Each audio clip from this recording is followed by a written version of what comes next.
Amen. Je vais continuer l'étude sur le Saint-Esprit et cette semaine, je vais commencer sur les dons du Saint-Esprit. Et je suis content de faire une étude sur le Saint-Esprit parce que je trouve que je parle des églises baptistes en général. Je ne vise pas d'église baptiste en particulier, mais moi j'ai été sauvé d'une église pentecôtiste. Et les pentecôtistes parlent trop du Saint-Esprit. Et dans les églises baptistes, c'est très rare qu'on va faire des études sur le Saint-Esprit. Et il est quand même un membre important de Dieu. Donc, je crois que c'est important de connaître ces choses-là. Et je vais commencer sur les dons du Saint-Esprit, les dons du Saint-Esprit. La définition d'un don spirituel, c'est une capacité surnaturelle donnée par Dieu, donnée par Christ, à travers le Saint-Esprit aux croyants au moment du salut. Okay? Donc, il y a une différence à faire entre le don de l'Esprit et un talent que le Seigneur va donner à la naissance. Okay? Un talent, c'est une capacité humaine et naturelle donnée à la naissance. Donc, quelqu'un peut naître avec le talent pour dessiner. OK? Ça, c'est un talent que le Seigneur peut donner. Quelqu'un peut naître avec un talent pour la musique. Il y a certaines personnes qui naissent qui ont un talent pour la musique plus que d'autres personnes. Qui vont avoir, en français, on dit l'oreille musicale. L'oreille musicale, c'est quelqu'un qui est capable d'apprendre un instrument de musique très facilement. Il a une oreille musicale. Il est né avec ce talent-là. OK? Mais c'est pas parce que tu as un talent que ça veut dire que c'est le don que le Seigneur t'a donné par le Saint-Esprit. Un don, c'est différent. C'est donné par le Seigneur au moment où qu'un chrétien est sauvé par l'Esprit, est sauvé par le Seigneur Jésus-Christ. Donc, quand vous avez été sauvé par le Saint-Esprit, lorsque j'ai été sauvé par le Saint-Esprit, le Seigneur nous a tous donné au moins un don. Il y a certaines personnes qui vont avoir un don au moment du salut, d'autres personnes qui vont avoir plus qu'un don au moment du salut. Puis moi, ça fait longtemps que je suis sauvé, puis je vais être honnête avec vous, j'ai une idée des dons que le Seigneur m'a donnés, mais j'ai pas une idée à 100% de tous les dons que le Seigneur m'a donnés. C'est pour ça que c'est important de faire une étude sur ça, parce que si ça fait des années que vous êtes sauvé depuis très longtemps, puis que vous ne savez pas nécessairement les dons que le Seigneur vous a donnés, c'est important de le savoir parce que c'est important d'utiliser ces dons-là pour servir le corps du Christ, parce que le Seigneur nous a donné les dons afin qu'on puisse s'en servir pour le corps du Christ. Le Seigneur, il dit, dans 1 Corinthiens chapitre 12, qu'il a donné les dons, mais la manifestation de l'Esprit est donnée à chaque homme pour profiter à tous. Donc, un don, c'est pour profiter à tous. C'est pour ça que Paul dit dans 1 Corinthiens chapitre 14, « Celui qui parle en langue inconnue s'édifie lui-même. » Donc, je ne veux pas faire une étude sur le parler en langue, là, mais vous remarquerez dans la Bible, King James en anglais, que il n'y a pas cette distinction-là, malheureusement, dans les Bibles en français, ce qui est très triste. Dans 1 Corinthiens chapitre 14, il y a une distinction entre deux langues. Il y a une distinction entre langue et langue inconnue. Fait que Paul est en train de faire la différence avec le fait que les langues, c'est un don de Dieu, mais il y a certaines personnes qui s'étaient mis à parler en langage que personne ne connaissait, un charabia que personne ne connaissait. Et Paul dit, celui qui parle en langue inconnue s'édifie lui-même. Donc, c'était pas un don de l'Esprit, parce qu'un don est donné à tous pour l'utilité commune, pour profiter à tous. Lorsque le Seigneur va donner un don, ça va être pour profiter à tout le corps, à tout le corps. Tournez dans 1 Pierre, chapitre 4, verset 10.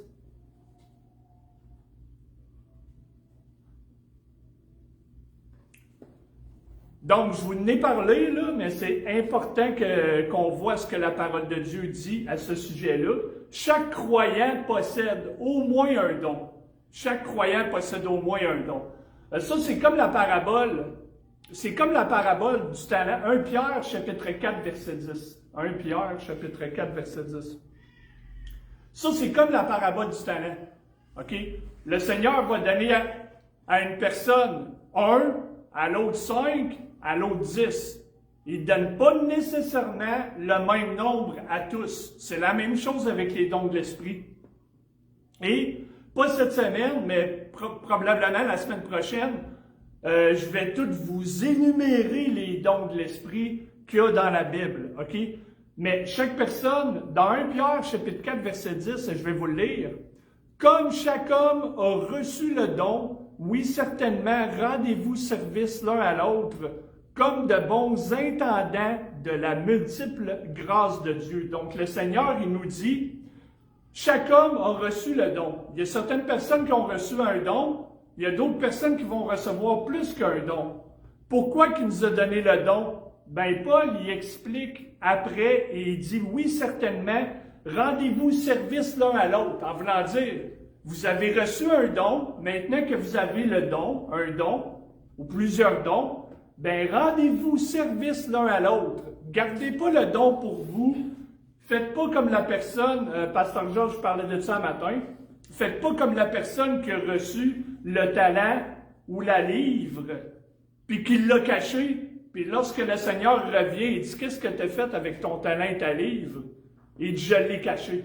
Faites pas ça. Si vous avez reçu, on a tous reçu un don, vous êtes tous sauvés. Donc, les dons sont pour l'utilité commune, OK? La deuxième chose qui est importante de savoir, c'est que pas tous les chrétiens ont le même don. Pas tous les chrétiens ont le même don. Tournez dans Romains, chapitre 12, verset 5. Romains, chapitre 12, verset 5.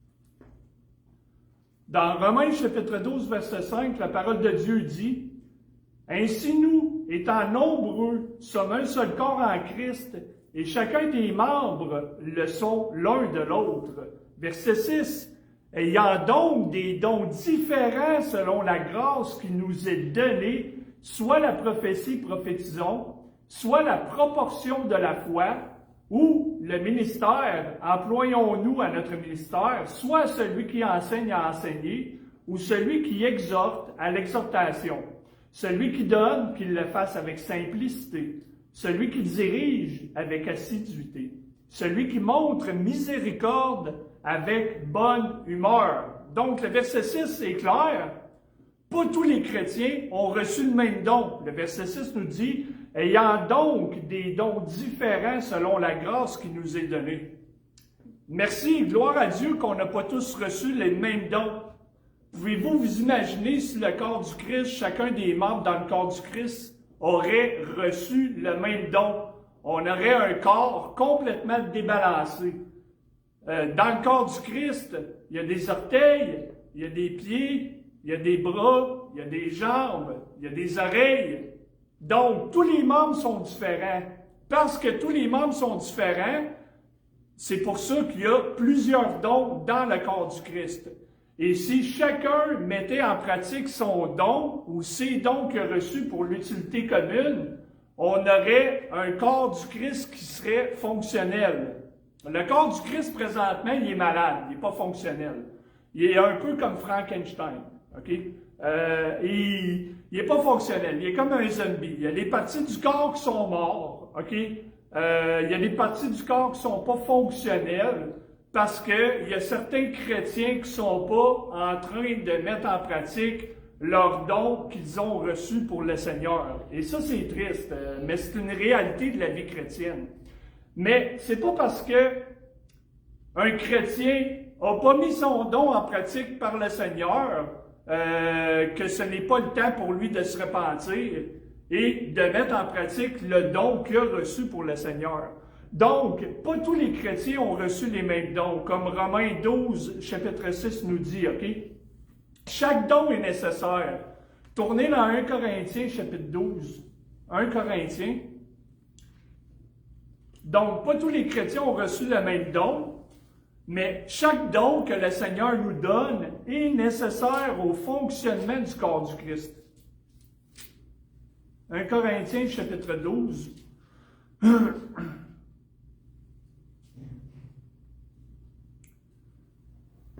Je vais commencer au verset 14. C'est exactement ce que j'étais en train de vous expliquer.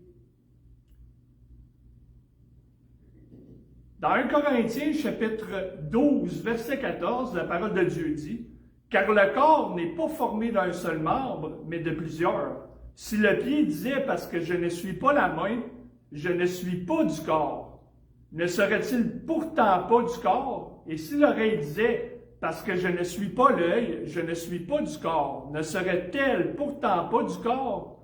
Si tout le corps était un œil, où serait lui? Si le tout était lui, où serait l'odorat?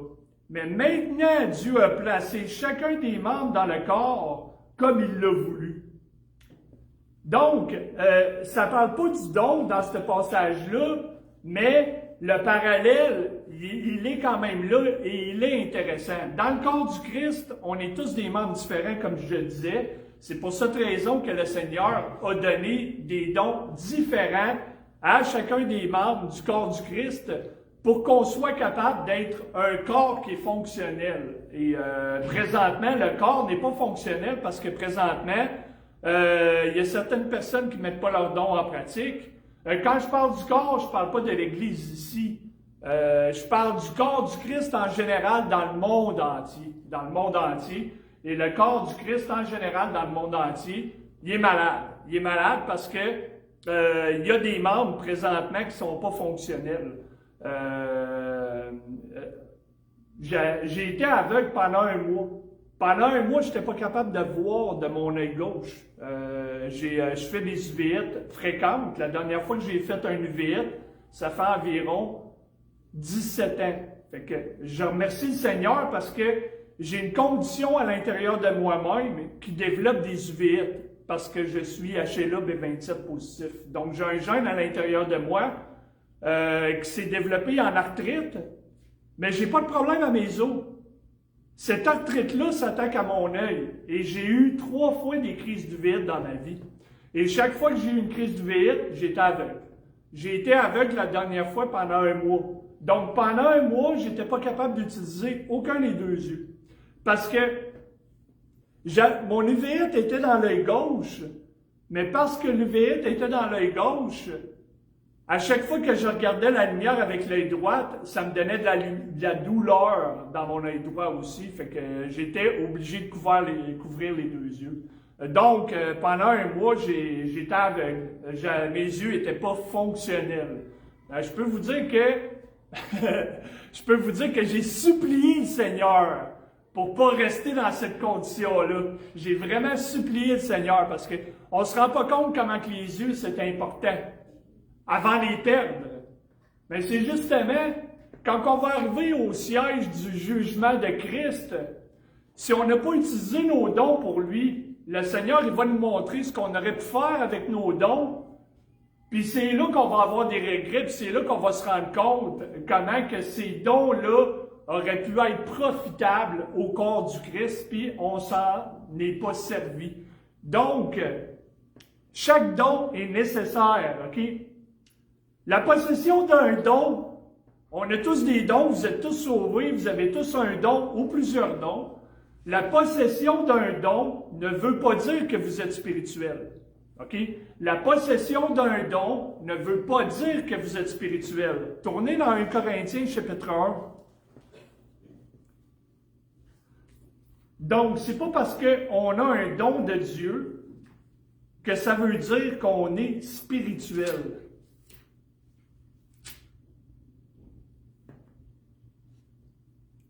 Dans 1 Corinthiens chapitre 1, je vais commencer au verset 6.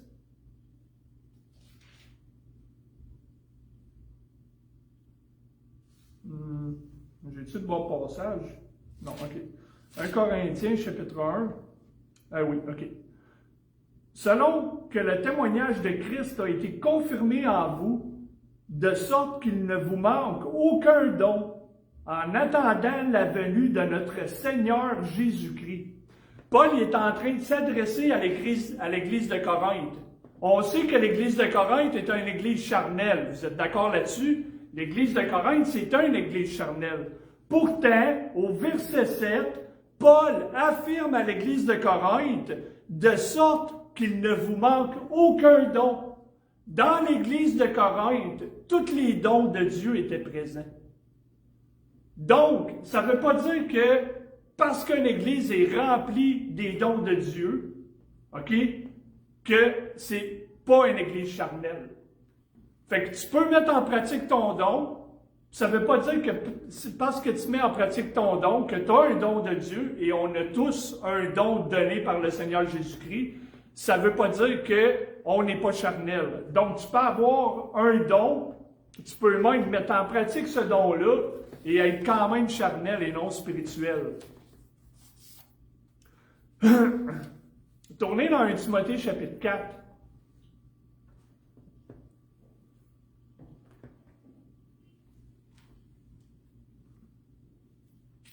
C'est pour ça que dans 1 Timothée chapitre 4, verset 14, Paul, il fait l'avertissement à Timothée, et on va le lire. Dans 1 Timothée chapitre 4, verset 14.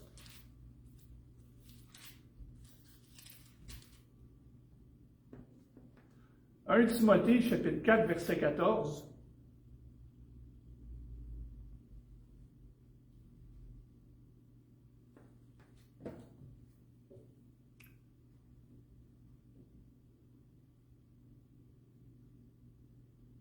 Paul déclare dans 1 Timothée, chapitre 4, verset 14, « Ne néglige point le don qui est en toi, qui t'a été donné par prophétie, par l'imposition des mains du conseil des anciens. Médite sur ces choses, donne-toi à elles tout entier, afin que tes progrès soient évidents pour tous. Prends garde à toi-même et à la doctrine, continue en elle, car en faisant ceci, tu te sauveras toi-même et ceux qui t'écoutent. » Donc, voyez-vous l'avertissement que Paul donne à Timothée?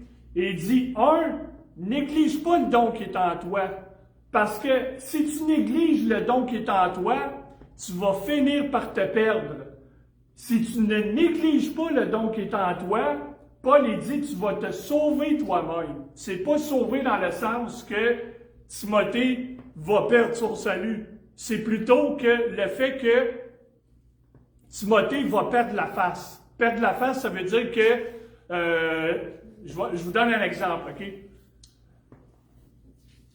J'avais un don pour prêcher ou enseigner, puis je ne le savais pas, OK? Puis le Seigneur, il me l'avait mis sur mon cœur, puis je ne le mettais pas en pratique au début de ma vie chrétienne parce que j'étais trop gêné. J'étais trop gêné. Fait que je négligeais le don que le Seigneur m'avait donné, puis parce que je le faisais, j'étais très déprimé. J'étais déprimé, puis je ne savais pas pourquoi. Pourtant, je servais dans l'Église, je faisais des choses pour le Seigneur. Pendant 2 ans, le Seigneur à Laval, la première fois que j'ai prêché à Awana à Laval, pour les jeunes. Pendant 2 ans, le Seigneur m'a demandé d'aller à Awana. Puis moi, je ne sais pas pourquoi, mais ça ne m'intéressait pas d'y aller. Ça ne m'intéressait pas d'y aller. J'aime beaucoup les jeunes, mais je trouvais que ma force était plus avec les personnes âgées. Je voulais que le Seigneur me donne un ministère dans un centre de personnes âgées, mais le Seigneur voulait que je serve à Awana, puis pendant 2 ans, je ne l'ai pas fait. À partir du moment que je l'ai fait, je ne voulais pas prêcher. Moi, je voulais faire les jeux avec eux autres. J'adore jouer. Tu sais, c'est un peu ambigu parce que la raison pour laquelle je ne voulais pas aller à Awana, parce que je savais que le Seigneur voulait probablement que je prêche aux jeunes, mais moi, j'essayais d'éviter ça le plus possible. J'essayais de l'éviter. Fait que pendant 2 ans, je l'ai négligé, et à cause de ça, je me suis perdu d'une certaine manière. Fait que Paul dit à Timothée, ne néglige pas le don qui est en toi. Ben, si tu le négliges pas, ça va te permettre de te sauver toi-même. Donc, en mettant tes dons en pratique, ça te permet de pouvoir avoir une bonne relation avec le Seigneur, OK? Donc, les dons, ils peuvent être négligés.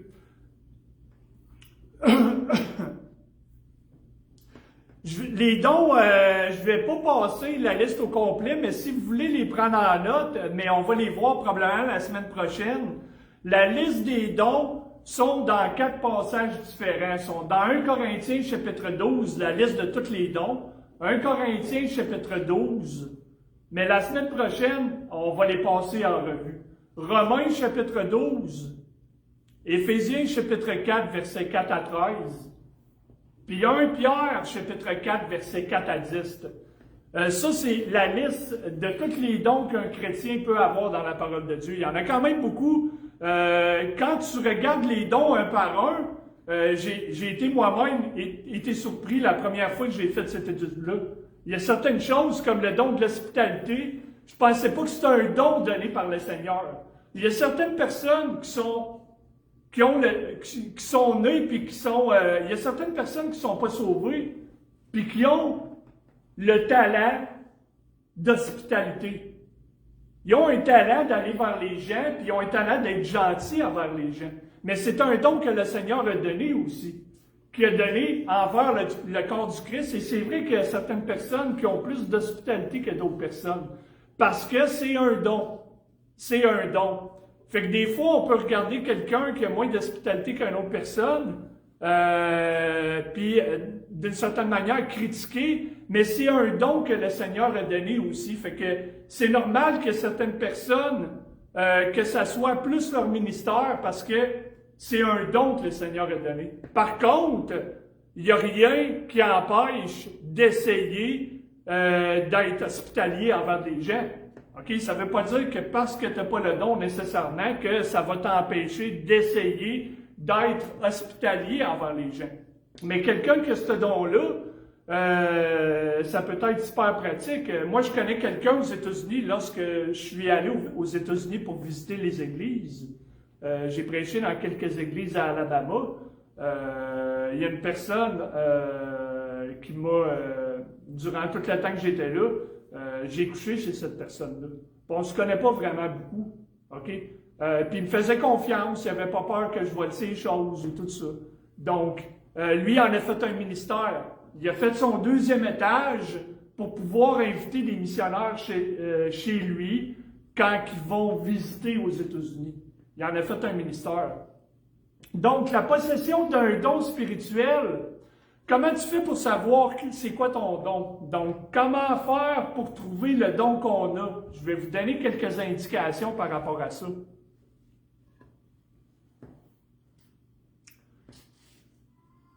La possession d'un don spirituel, ça peut être indiqué par le désir. OK? Donc, pour savoir si vous avez un don spécifique, ben ce don-là, ça peut être poussé par le désir. OK? Moi, j'avais le désir de prêcher puis d'enseigner la parole de Dieu. Malgré le fait que j'étais extrêmement gêné, c'est un désir que j'avais. J'avais pas le désir d'être pasteur. Mon désir, c'était seulement prêcher et enseigner la parole de Dieu. J'ai été pasteur à Saint-Hubert parce que j'ai un peu un fardeau par rapport à ça, parce que je trouve ça triste qu'au Québec, il n'y ait pas beaucoup d'églises avec des bons enseignements. Donc, je l'avais comme fardeau, mais je voulais pas être pasteur. C'est pas quelque chose que je recherchais, mais j'avais le don de prêcher et d'enseigner. Donc, avoir le désir, ça peut donner une indication que vous avez ce don-là. Quelqu'un qui a le désir, on passera la liste des dons la semaine prochaine, mais il y en a qui vont donner plus d'argent à l'Église que d'autres. Parce qu'il y a un don dans la Bible, le don de donner. On est commandé par le Seigneur, chaque croyant est commandé par le Seigneur de donner, OK? Mais il y a certaines personnes qui en ont le don, c'est le Seigneur leur a donné un don. Donc, qui ont un désir de donner plus que d'autres personnes, proportionnellement parlant. Donc, il y a certaines personnes qui ont ce don-là parce qu'ils ont le désir. OK? L'autre indication qui pourrait vous indiquer que vous avez un don, c'est que découvrir une capacité dans un domaine particulier du ministère, donc, peut indiquer que l'on est doué dans ce domaine. OK? Souvent, avant le salut, il peut y avoir aucune capacité. Par exemple, je donnais l'exemple de parler en public. OK? Moi, je n'avais jamais parlé en public avant de prêcher, avant d'être sauvé. Je voulais même pas faire des exposés oraux à l'école. Donc, la première fois que Pasteur Larry m'a demandé à prêcher, ben, je me suis rendu compte que j'étais capable de parler en public. Je ne considère pas que je suis le meilleur, en anglais on dit speaker, je ne considère pas que je suis le meilleur parleur en public, mais j'ai vu que j'avais la capacité de le faire.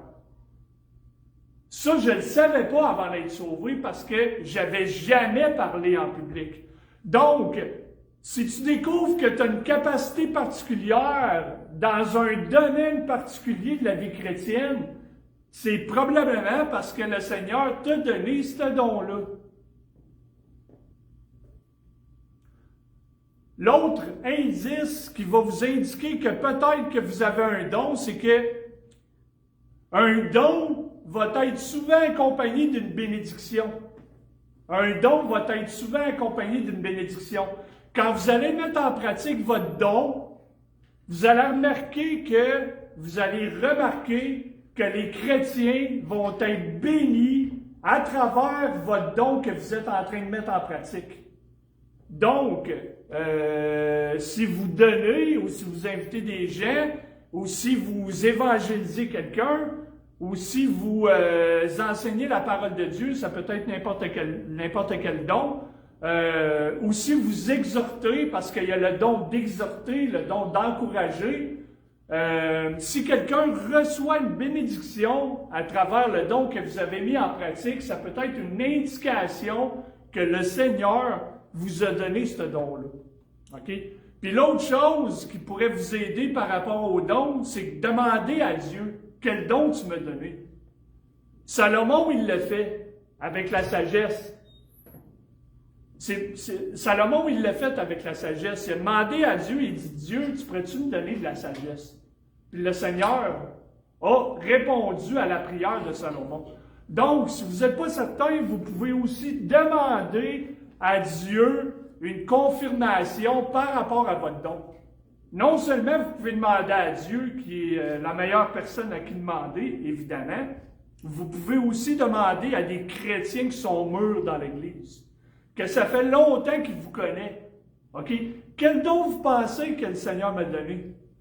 Si vous parlez à certains chrétiens que ça fait longtemps qu'ils vous connaissent, il n'y a rien de mieux que de parler à quelqu'un à qui ça fait longtemps que tu connais. Ben, eux autres, ils peuvent vous dire, ben, moi, je pense que le Seigneur t'a donné ce don-là spécifiquement parlant. Le but des dons, c'est quoi le but des dons? Tournez dans Révélation chapitre 4. Révélation chapitre 4.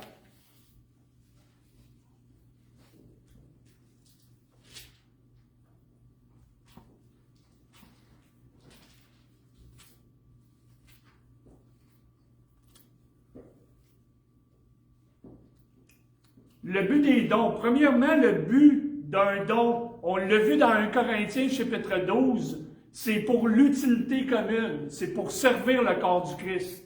Donc, c'est pas pour s'édifier soi-même. C'est pas pour se glorifier soi-même. Des fois, on peut utiliser un don pour se glorifier soi-même. Et c'est très dangereux. C'est très dangereux que je prêche devant vous et que je prêche dans la chair pour me glorifier moi-même. Donc, je dois faire très attention à ça. Okay? C'est la même chose avec l'enseignement. C'est la même chose quand j'évangélise quelqu'un. Donc, un don, c'est pour l'utilité commune dans le corps du Christ. Non seulement ça, mais le don aussi, c'est pour, dans Révélation chapitre 4, verset 11, « Ô Seigneur, tu es digne de recevoir la gloire, l'honneur et la puissance, car tu as créé toutes choses, et c'est pour ton plaisir qu'elles existent et ont été créées. » Donc, l'autre but des dons, c'est pour le plaisir du Seigneur Jésus-Christ, pour glorifier le Seigneur Jésus-Christ. On a été créé pour le plaisir du Seigneur Jésus-Christ. C'est quelque chose quand on pense à ça. On a été créé pour le plaisir de Dieu et non pour notre propre plaisir. Donc, le but d'exercer notre don dans le corps du Christ, c'est pour faire plaisir à Christ. Il faut faire attention aussi parce que de ne pas utiliser notre don de la mauvaise manière. On peut utiliser notre don de la mauvaise manière. Tournez dans Proverbe chapitre 25. Je vais arrêter avec ça. Puis on va prendre une petite pause avant la prêche. Je vais arrêter avec ce verset-là. Et la semaine prochaine, je vais vous énumérer les dons et on va les passer un par un. On va les étudier un par un. Proverbe chapitre 25.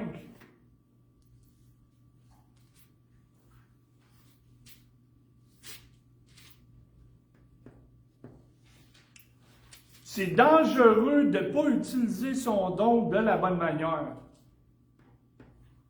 Proverbe chapitre 25, verset 14. La parole de Dieu dit dans Proverbe chapitre 25, verset 14, « Celui qui se vante d'un faux don est comme des nuées et du vent sans pluie. » Donc, essayer d'exercer un don qu'on n'a pas ou utiliser son don de la mauvaise manière, le proverbe est clair et il nous dit c'est comme du vent sans pluie.